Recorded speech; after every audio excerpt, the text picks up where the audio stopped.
the vampire king's son, was born deaf until the waitress pulled out. Something that shocked him. Silence is not empty, the old nannies used to whisper in the hallowed, blood-soaked halls of Inglewood Manor. It is full of answers.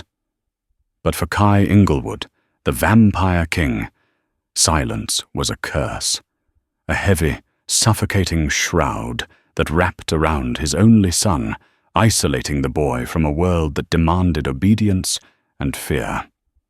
Kai could conquer kingdoms, drain rebellions dry, and command the shadows, yet he could not bridge the abyss between himself and the child who looked at him with desperate, screaming eyes.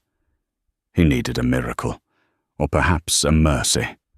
He never expected to find it in a grease-stained diner at 2 a.m., in the hands of a human who didn't tremble when the monsters walked in.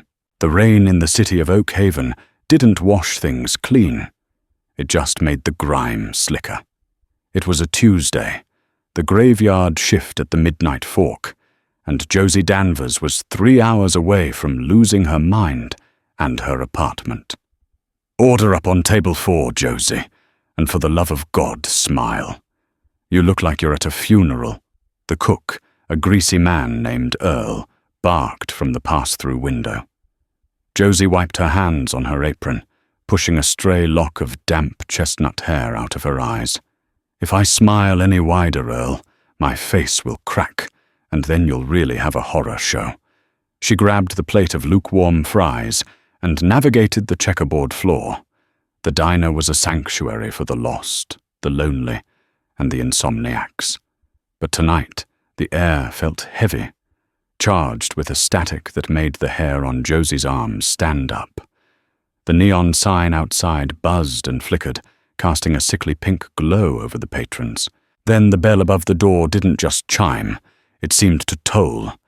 The silence that followed was immediate and absolute. Conversations died mid-sentence. Forks clattered onto ceramic.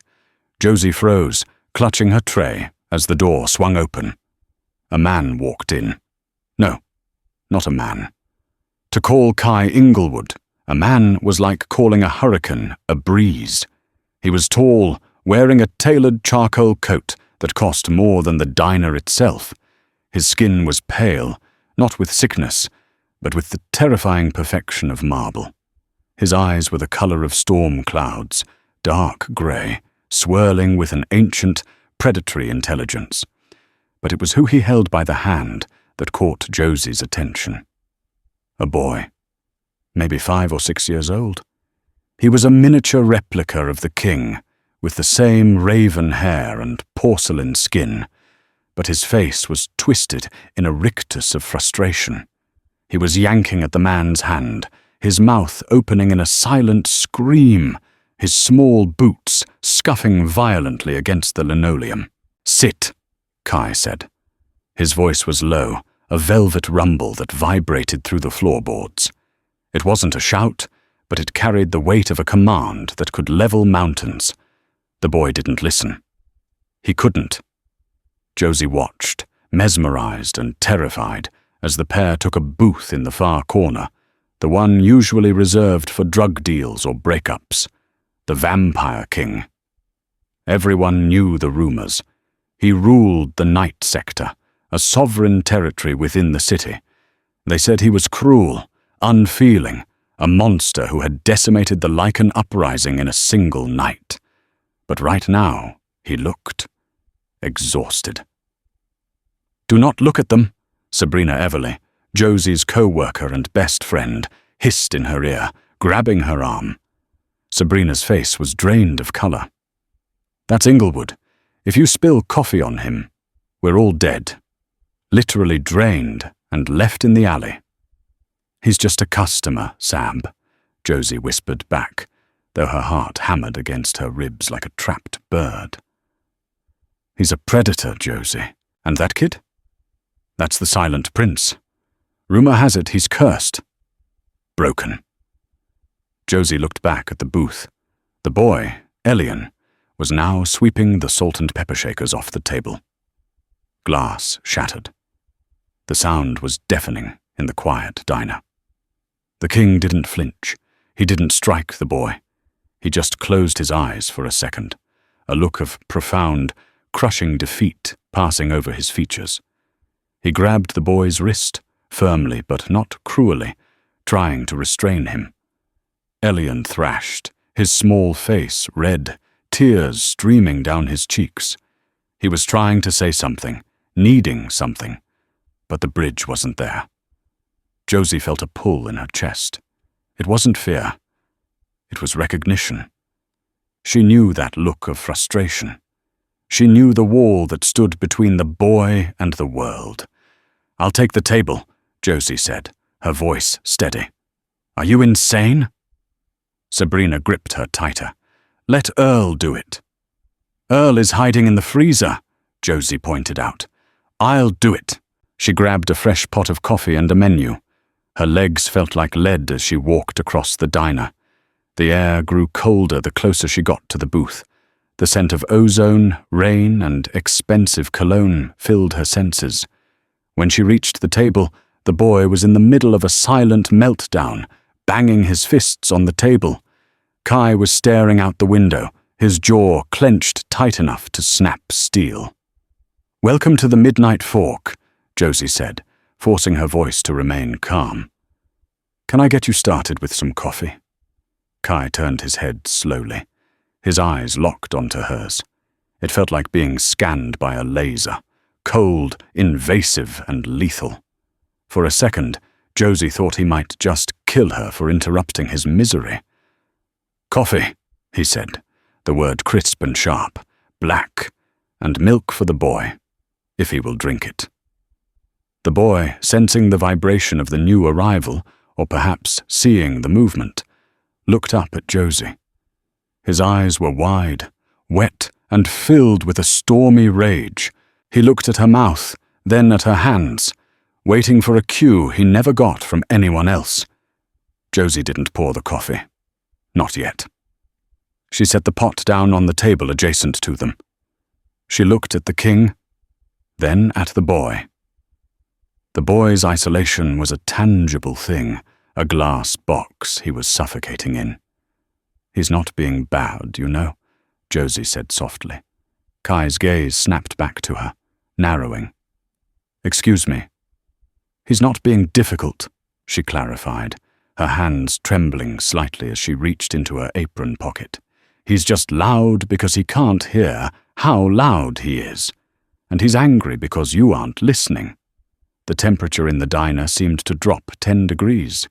Kai leaned forward, a predator preparing to strike. "Careful, human. You speak of things you do not understand." "I understand enough," Josie said. And then she did the unthinkable. She turned her back on the vampire king and crouched down to eye level with the crying prince. The twist of the knife was subtle. As Josie knelt, the lights in the diner flickered violently, and for a split second, Kai's shadow on the wall didn't match his body. It lunged toward Josie, claws extended, before snapping back into place. The boy, Elian, froze. Adults never crouched. Adults loomed. Adults grabbed. They didn't get down on the dirty linoleum to look him in the eye. Josie took a breath. It had been years since her cousin, who had lost his hearing after a bout of meningitis, had lived with them, but the muscle memory was there. She raised her hands. "Are you hungry?" she signed, her movements fluid and deliberate. She tapped her chin with her fingers, the sign for hungry. Elian's eyes went wide. The tears stopped instantly. He stared at her hands, then up at her face, stunned. It was as if she had just conjured a rabbit out of thin air. Josie smiled, a genuine warm smile that reached her eyes. She repeated it. "Hungry or thirsty?" She mimed drinking from a cup. Slowly, hesitantly, Elian raised his small, pale hand. His fingers were clumsy, unpracticed, but he mimicked the sign for drink.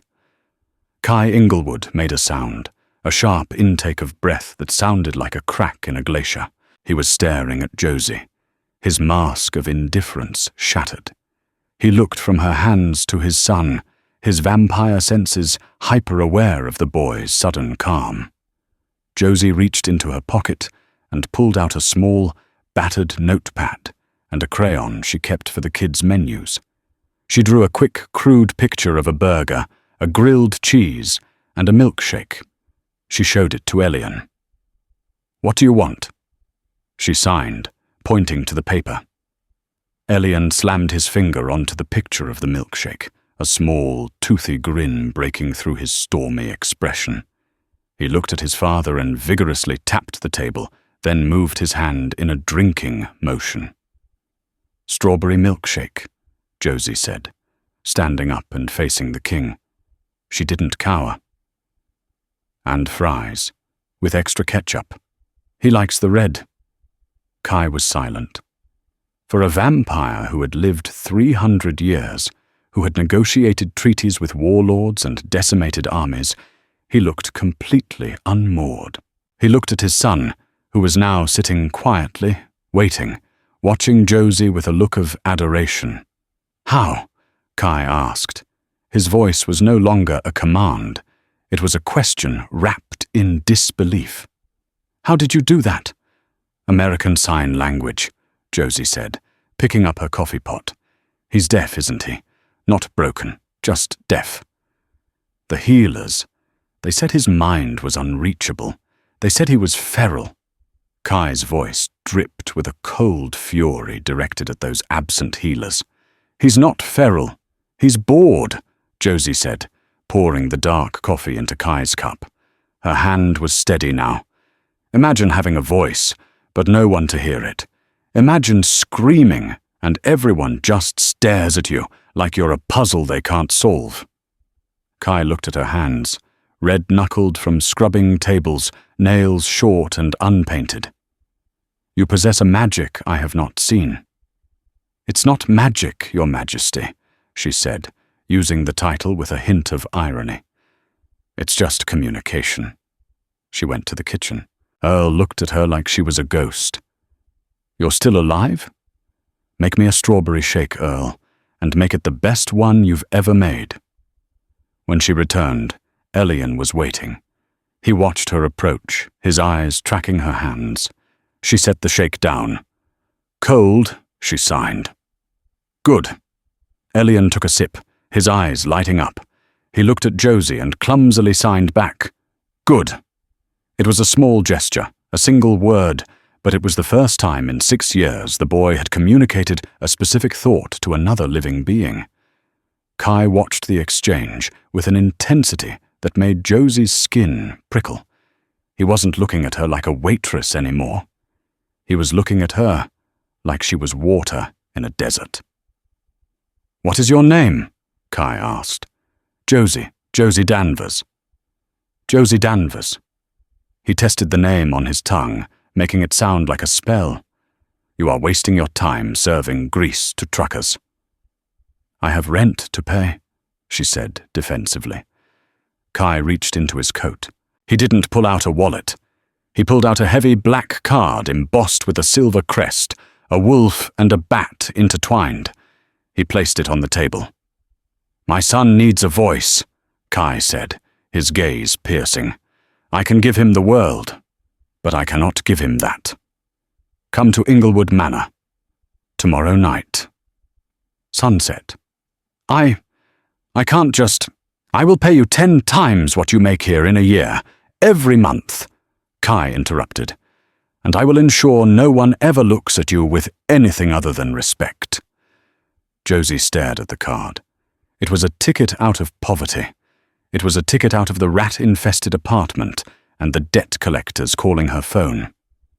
But it was also an invitation into the lion's den. "Why me?" she asked.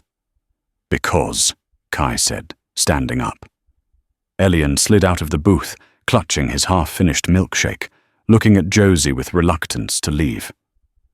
"You are the first person who didn't look at him with pity. You looked at him with expectation." Kai placed a hand on his son's shoulder. Elian looked up, and for the first time, Kai tried to mimic the sign Josie had used. Come. It was clumsy, terrible form, but Elian understood. The boy took his father's hand. As they walked to the door, the bell chimed again. Kai paused, not looking back. Do not be late, Miss Danvers. I am not a patient man.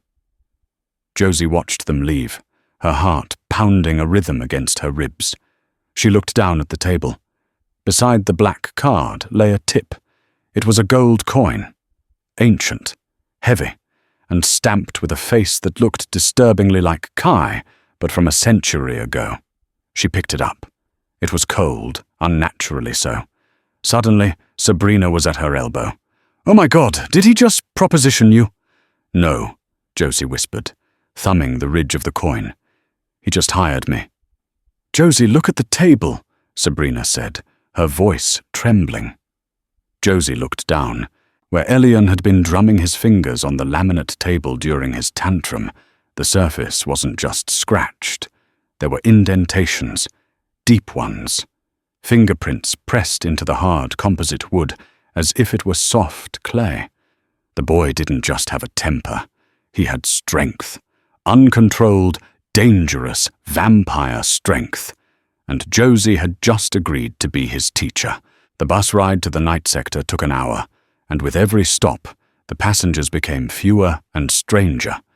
By the time Josie stepped off at the iron gates of Inglewood Manor, she was the only human left.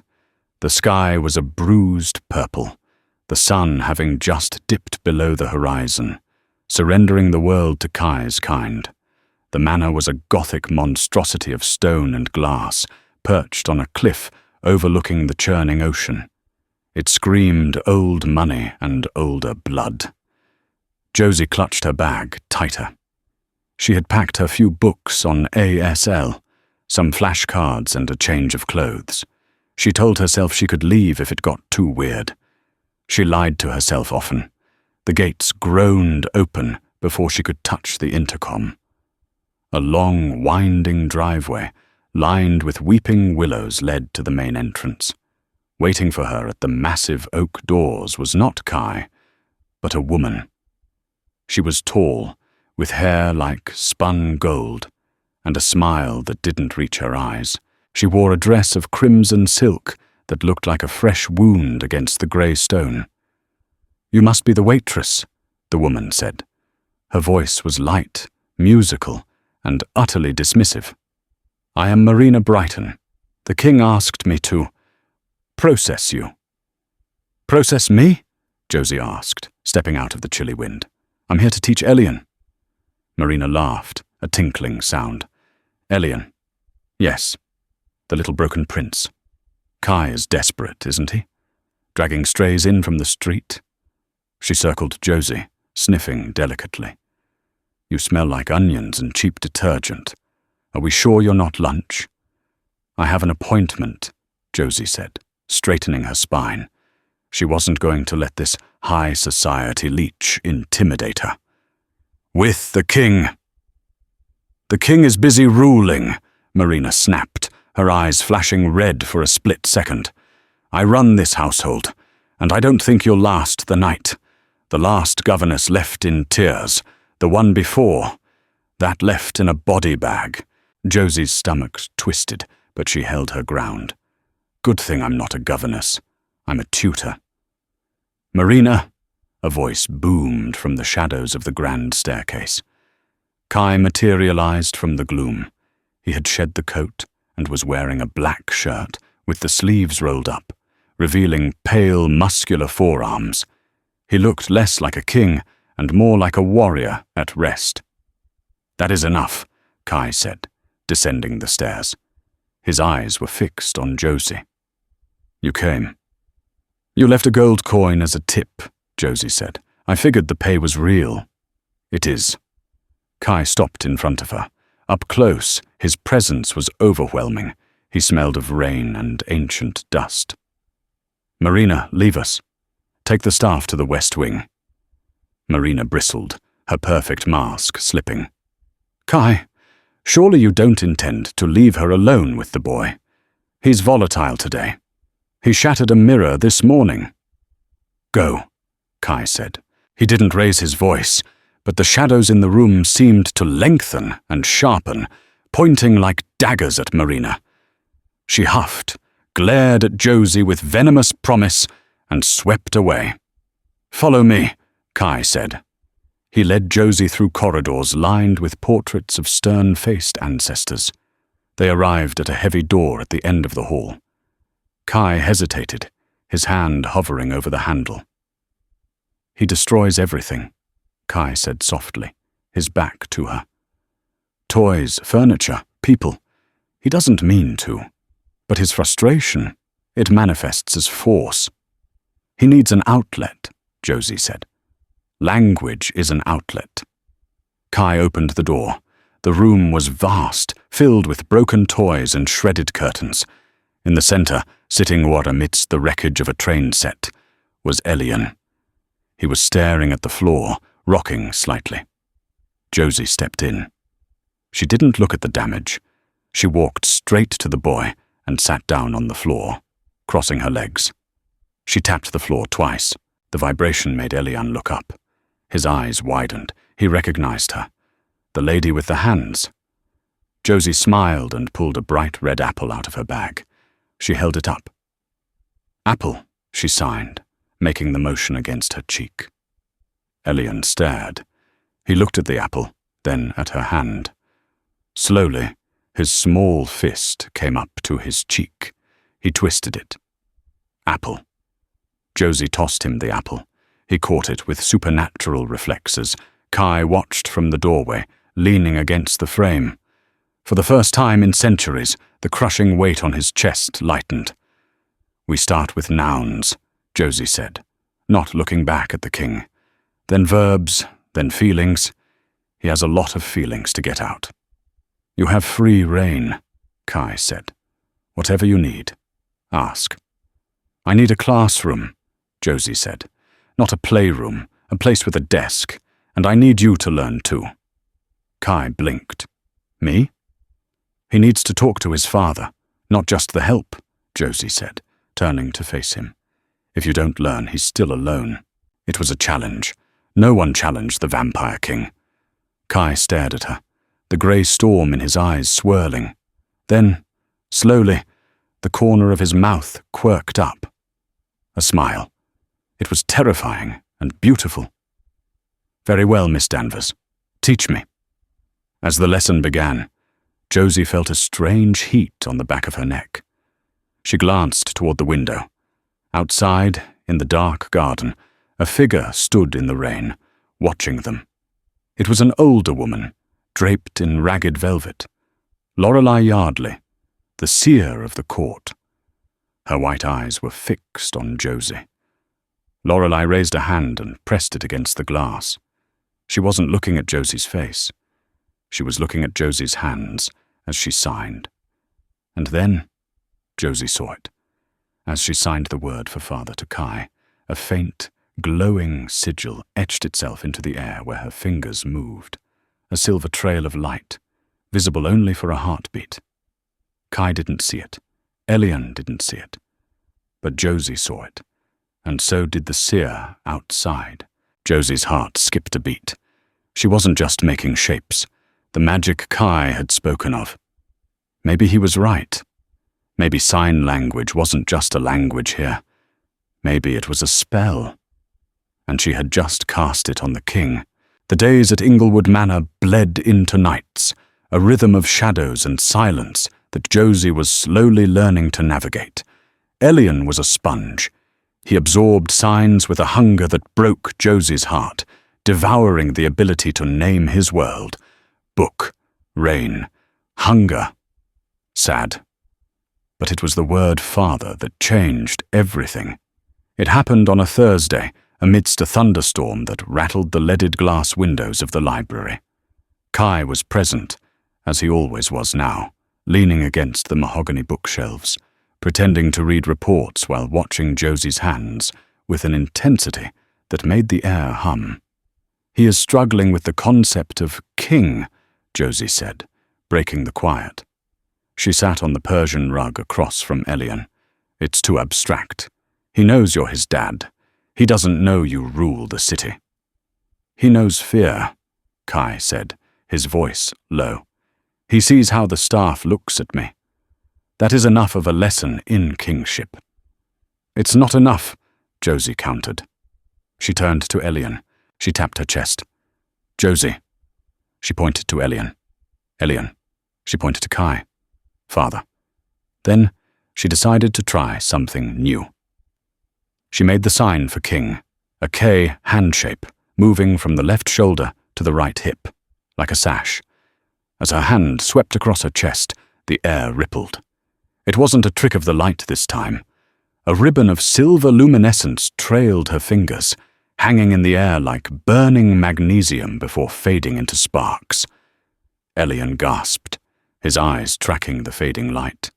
He looked at his own hand and tried to mimic it. Nothing happened. He looked back at Josie, confused. Kai was across the room in a blur of motion.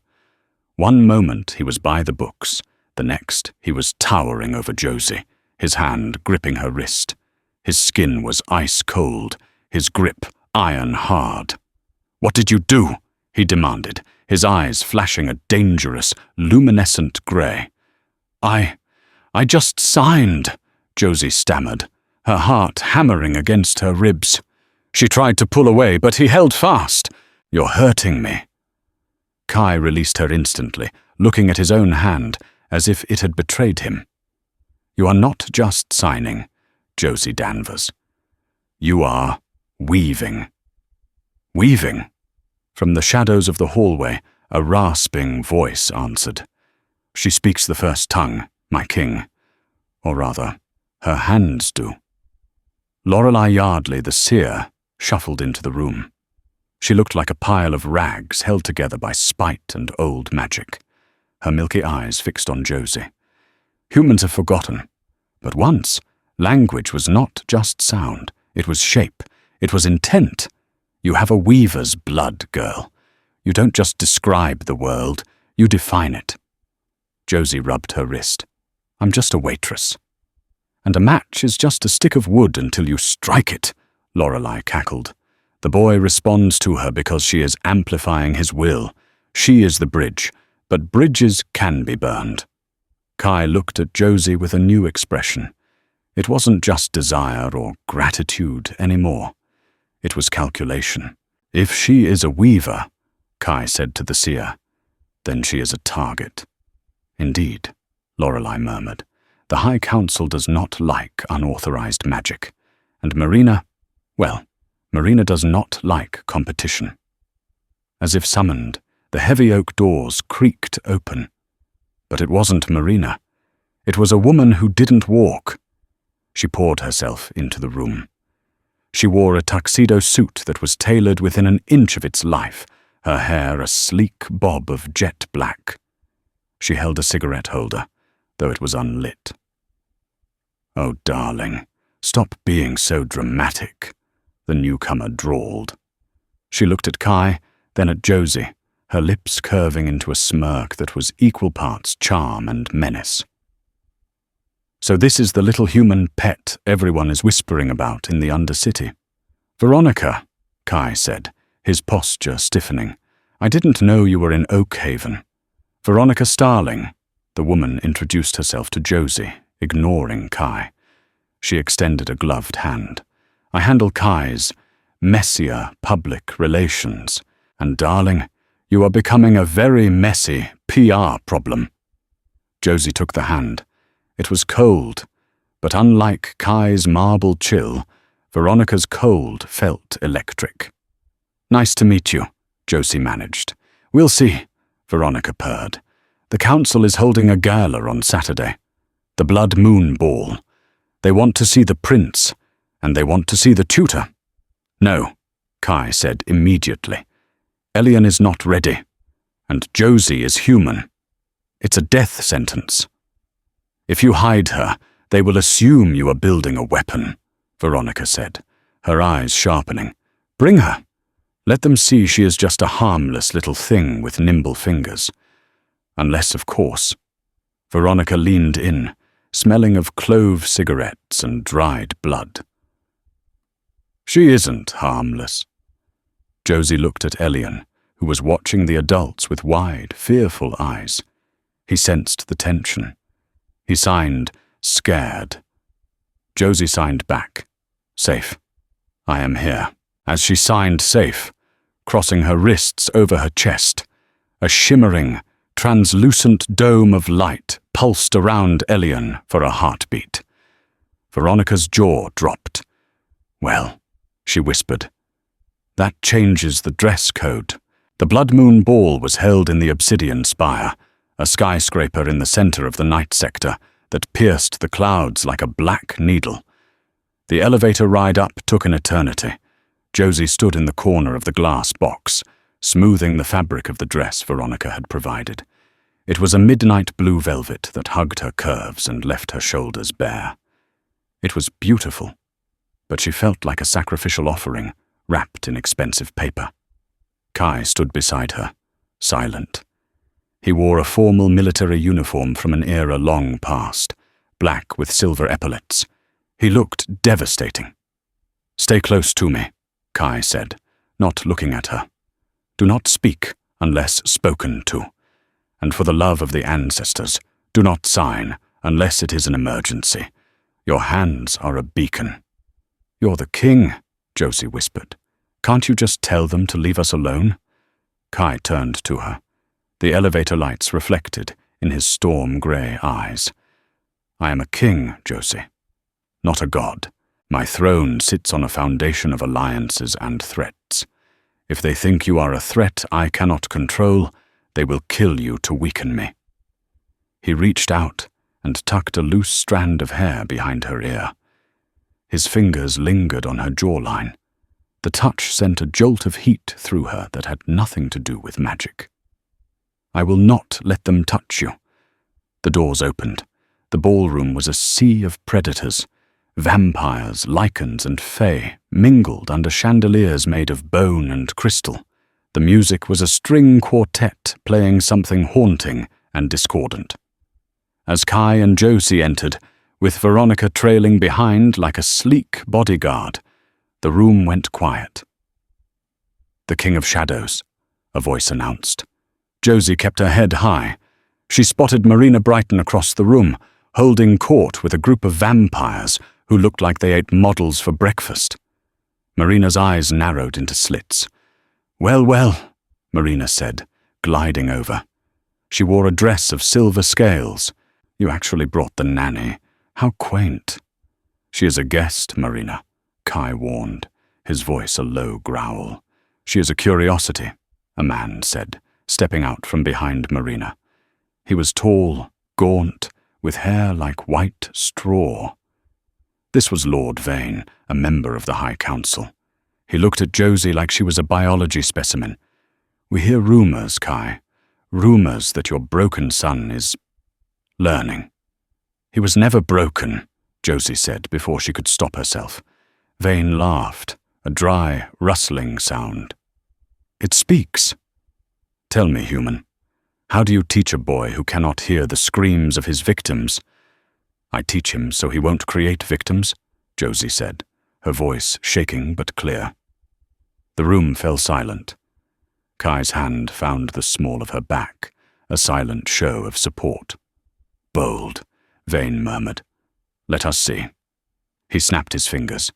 From the shadows, a large, snarling wolf, not a lichen, but a feral beast, was released from a cage near the orchestra. It had been starved. It locked eyes on the smallest person in the room. Josie. A test, Vane smiled. If you are worthy of standing by a king, surely you can handle a dog. Kai moved to step in front of her, his fangs descending, but Vane raised a hand. Interfere, Kai, and you break the treaty of the ball. It is a duel. The wolf lunged. Time seemed to slow. Josie didn't think. She reacted. She didn't scream. She didn't run. She raised her hands. She remembered the sign for stop. An open palm, hitting the other hand flat. But she did it with force. She poured every ounce of her fear and protective instinct into the movement. "Stop!" She slammed her palm forward. A shockwave of silver force erupted from her hands. It hit the wolf in midair. The beast didn't just stop. It was blasted backward, skidding across the polished floor until it hit the far wall with a yelp. The silence that followed was heavy enough to crush lungs. Josie stood there, her hands smoking slightly. Kai looked at her, pride and terror warring on his face. Veronica Starling lit a cigarette, her eyes wide. "Checkmate," she whispered. Lord Vane stared at the groaning wolf, then at Josie. "A weaver," he hissed. "You brought a weaver into our court." "I brought my son's teacher," Kai said, stepping to Josie's side and wrapping an arm around her waist, pulling her flush against him. "And as you can see, she is under my protection. Any further tests will be considered an act of war." He swept her out of the room, leaving the stunned court behind. But as they reached the elevator, Josie saw Marina's face. She wasn't scared. She was smiling, a cruel, knowing smile. She knew Josie's secret now, and she knew that secrets were weapons. The ride back to the manor was silent, but the air in the limousine was thick with unsaid things. Elian, who had been left at home with the trusted head of security, was asleep when they arrived. Josie went straight to her room, her adrenaline crashing into exhaustion. She sat on the edge of her bed, her hands trembling. She looked at her palms. They looked normal, but she could feel the hum under the skin now, a vibration that hadn't been there before. There was a soft knock at the door. "Come in," she whispered. Kai entered. He had discarded his jacket and tie. He looked weary, stripping away the armor of the king to reveal the man beneath. "You should not have had to do that," he said, standing by the door. "I didn't have a choice," Josie said. "What am I, Kai?" Lorelei said, "I'm a weaver." "What does that mean?" Kai walked over and knelt before her, the king on his knees for the waitress. He took her hands in his. His touch was gentle, reverent. "It means you are older than my kind," Kai said softly. "Before vampires, before wolves, there were those who could speak to the fabric of reality. We thought they died out. But you have the spark." "I just wanted to pay my rent." Josie let out a wet laugh, a tear slipping down her cheek. "You have done more than that," Kai said. He looked up at her, his grey eyes searching her face. "You have brought life back to a house of the dead. You have given my son a future. And—" he hesitated. "You have woken me up." He leaned in. The distance between them closed. Josie held her breath. She could smell the rain on him, the scent of power and loneliness. "Kai," she whispered. He kissed her. It wasn't a gentle, tentative kiss. It was a collision. It was hunger and desperation and centuries of restraint breaking. Josie's hands tangled in his hair, pulling him closer, his arms wrapped around her, lifting her off the bed, pressing her against his chest as if he wanted to absorb her into his very soul. For a moment, there was no magic, no politics, no danger. Just the heat of his skin against hers, and the pounding of two hearts, one beating, one silent but heavy. Then, a sound shattered the moment. A scream, but not a vocal scream, a psychic one. It tore through Josie's head like a jagged knife. She gasped, pulling back, clutching her temples. "Elian!" Kai's eyes went wide. "I didn't hear. I heard it!" Josie cried, scrambling off the bed. "In my head! He's screaming in my head!" They bolted from the room, running down the corridor toward the nursery. The door was ajar. The guards were slumped on the floor, unconscious. The room was empty. The window was shattered, rain pouring in. On the floor, amidst the glass, lay a single object, a silver scale, from a dress. "Marina!" Kai roared, the sound shaking the foundations of the manor. His face contorted, the vampire fully surfacing, terrifying and lethal. Josie ran to the window. She looked out into the storm. Far below, near the cliffs, she saw a figure dragging a small, struggling boy toward a waiting black car. Elian looked back. He saw Josie in the window. He raised his hands. He didn't sign help. He didn't sign father. He signed run. And then, as the car door slammed shut, a massive bolt of lightning didn't strike the ground. It struck the car. But the car didn't explode. The lightning was absorbed, sucked into the vehicle as if Elian had pulled it down himself. The car sped away into the night. Kai stood beside Josie, his hand gripping the stone sill until it crumbled to dust. "She has taken him," Kai said, his voice void of all emotion, which was far scarier than his rage. "She thinks she has leverage." "She doesn't know what he can do," Josie said, staring at the spot where the lightning had vanished. "And she doesn't know what I can do." She turned to Kai. The fear was gone. In its place was a cold, hard resolve that matched the king's. "Get Veronica," Josie said. "We're going to war." The armory of Inglewood Manor was not filled with guns, but with relics of older, bloodier wars. Veronica Starling paced the stone floor, her high heels clicking like a metronome counting down to disaster. She was loading silver bullets into a sleek, customized pistol, the smoke from her clove cigarette curling around her like a protective ward. "Marina has taken him to Siren's Point," Veronica said, snapping the magazine into place. "It's an old smuggling outpost on the cliffs, shielded against scrying, fortified against vampires, and surrounded by running water." "She chose well," Kai murmured. He was strapping a sheath containing 2 obsidian daggers to his thigh. He looked calm, but it was the calm of the eye of a hurricane. The pressure radiating off him was enough to make Josie's ears pop. "Running water weakens my kind. She wants me slow." "She doesn't know I'm coming," Josie said. She stood by the table, staring at her hands. They weren't trembling anymore. They felt heavy, charged with a static electricity that made the fine hairs on her arms stand up. "You are the wild card, darling," Veronica said, handing Josie a heavy, iron-lined coat. "Put this on. Iron grounds magic, but it also deflects hexes. Marina plays dirty." "I don't want to deflect," Josie said, her voice hard. "I want to strike." Kai stopped. He walked over to Josie, tilting her chin up with a finger.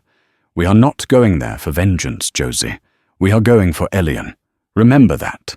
Rage blinds. Weaving requires focus." "He's right." A raspy voice drifted from the doorway. Lorelei Yardley leaned on her staff, her white eyes gleaming in the gloom. "The boy is a storm waiting to break. Marina thinks she is holding a battery, but she is holding a bomb. If you do not stabilize him, Weaver, he will level the coast." "How do I stabilize him?" Josie asked, desperate. "Speak to him," Lorelei said. "Not with your voice, with the language that binds you." The drive to Siren's Point was a blur of rain and speed.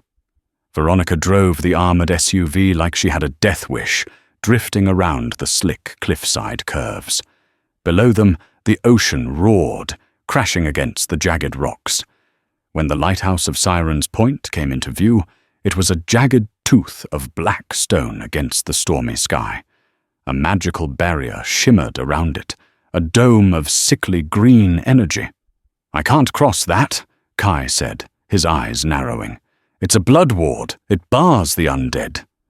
"Good thing I have a pulse," Josie said, unbuckling her seatbelt. "And I have high explosives," Veronica added, popping the trunk. "No," Josie said, stopping them. She looked at the green dome. She could see the structure of it. It wasn't just a wall of energy. It was a tapestry of threads, woven tightly together. "Explosives will trigger a collapse. The lighthouse will fall with Elian inside." She stepped out into the rain. The wind whipped her hair across her face, but she didn't feel the cold. She felt the weave. She walked toward the barrier. Kai moved to follow, but hit an invisible wall 10 feet back, hissing as sparks flew from his skin. "Josie!" Kai roared. "Trust me!"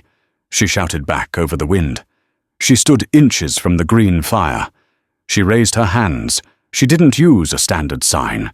She closed her eyes and felt for the intent of the ward. It was built on greed and malice. She raised her hands and signed the word "open," but she didn't just sign it. She grabbed the invisible threads of the air and pulled. The air screamed. It sounded like tearing metal. The green dome didn't just fade, it unraveled. Josie pulled the threads apart, turning the barrier into harmless drifts of light that dissolved in the rain. She turned back to Kai, breathless. "The door is open." Kai looked at her with a mixture of awe and terrifying hunger. "Then let us go get our son." The inside of the lighthouse smelled of salt and ozone. They ascended the spiral stairs, the sound of the storm outside, muffled by the thick stone walls. At the top, in the lantern room, they found them. Elian was strapped to a metal chair in the center of the room. He wasn't crying. His eyes were rolled back in his head, and his small body was glowing with a blinding white light.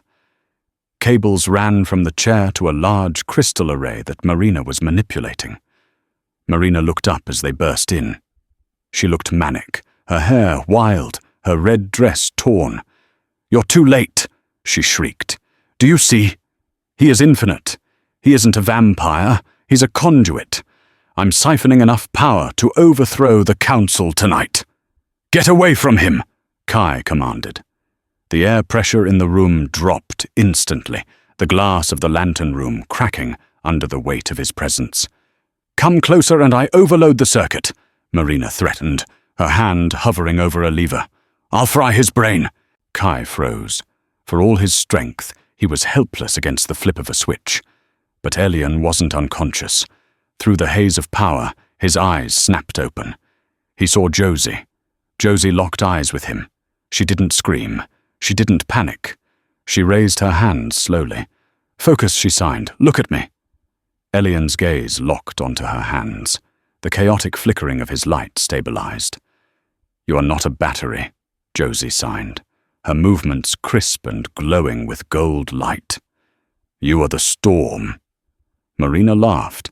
"He can't hear you, you stupid human." "He doesn't need to hear," Josie whispered. She looked at the cables binding Elian. She signed cut. A blade of pure golden force slashed through the air. It severed the cables connecting Elian to Marina's machine. Sparks showered the room. Marina screamed as the feedback loop blasted her backward against the glass. "Now, Elian!" Josie signed. "Push!" Elian roared, a silent, open-mouthed cry of pure release. The lightning he had absorbed in the car, the energy Marina had tried to steal, he pushed it all out. But he didn't aim it at the room. He aimed it where Josie pointed, at Marina. The blast was blinding. It wasn't just electricity, it was force. It pinned Marina to the wall, not burning her, but holding her there in a cage of crackling static. But the lighthouse was unstable. The release of energy shattered the glass walls. The storm rushed in. The floor beneath Elian began to crumble. "Kai!" Josie screamed. Kai moved faster than thought. He leaped across the crumbling floor, grabbing Elian just as the metal chair gave way. He shielded the boy with his own body as debris rained down on them. Veronica, standing by the stairs, fired 3 shots, not at Marina, but at the support beams of the roof that were about to crush Kai. The beams shattered, falling harmlessly aside. Josie stood amidst the chaos, the wind howling around her. She saw Marina trying to crawl toward a weapon. Josie didn't hesitate. She walked over to the fallen vampiress. Marina looked up, her face twisted in hate. "You're nothing," Marina hissed. "Just a human with a parlor trick." Josie crouched down. I'm the one who taught him how to speak." She signed one final word. Sleep. She pressed her glowing palm to Marina's forehead. The weaver's magic flooded Marina's mind, overloading her senses with a command she couldn't resist. Marina's eyes rolled back, and she slumped to the floor, comatose. The storm raged on, but inside the ruined lighthouse, there was silence. Kai stood up, holding Elian against his chest. The boy was conscious, exhausted, but safe. He reached out a small hand toward Josie. Josie ran to them, wrapping her arms around both the vampire king and his son. They sank to the floor together, a tangle of wet clothes, bruises, and relief. "He spoke," Kai whispered into Josie's hair, his voice breaking. "With his power. He spoke." "He shouted," Josie corrected, crying softly. "He finally shouted." 2 weeks later, the atmosphere at Inglewood Manor had changed. The heavy drapes were pulled back, letting the moonlight, and during the day, the filtered sunlight, wash over the stone floors. The High Council had requested an audience. They sat in the great hall, shifting uncomfortably in their chairs. Lord Vane looked particularly pale. Kai sat on his throne, looking every inch the king. But the smaller throne beside him, usually empty, was now occupied by Elian. The boy wore a miniature suit, looking bored, playing with a Rubik's Cube. And standing next to the king, not kneeling, was Josie.